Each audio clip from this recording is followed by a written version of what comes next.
Assalamualaikum warahmatullahi wabarakatuh. Halo semua, apa kabar?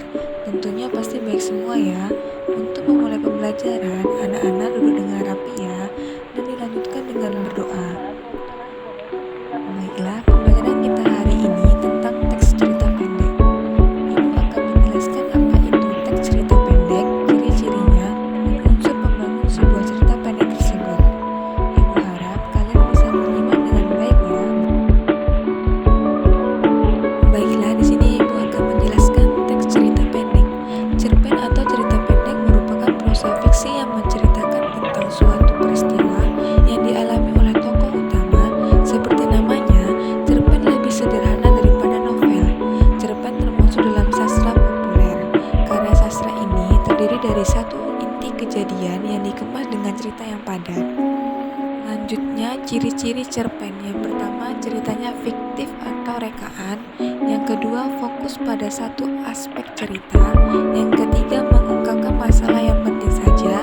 Yang keempat, menyajikan peristiwa dengan cermat dan jelas. Yang kelima, ceritanya pendek atau singkat.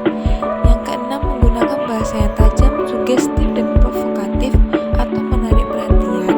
Dan yang ketujuh, tokoh yang ditampilkan terbatas sekitar 1-3 orang saja.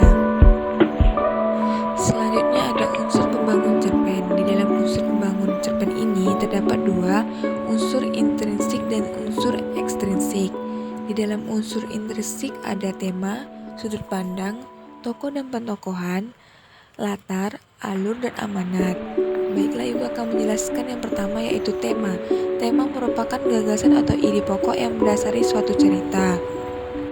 Yang kedua ada sudut pandang. Sudut pandang berkaitan dengan cara penulis dalam menyampaikan cerita atau penempatan diri.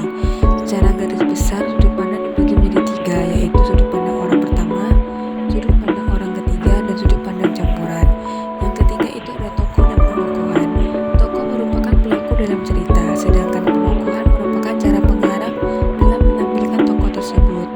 Tokoh dibagi menjadi 3, yaitu tokoh antagonis, protagonis, dan tritagonis. Latar atau setting merupakan tempat kejadian peristiwa dalam cerpen tersebut. Setting juga berkaitan dengan waktu dan suasana. Jadi dapat dipahami bahwa latar menjadi dasar dalam peristiwa secara keseluruhan. Yang kelima ada alur. Alur adalah rangkaian cerita. Alur dibedakan menjadi 3, yaitu alur maju, alur mundur, dan alur campuran. Yang keenam amanat. Amanat merupakan pesan yang terkandung dalam cerita. Setiap cerpen biasanya membawa pesan moral yang dapat dipelajari oleh pembaca.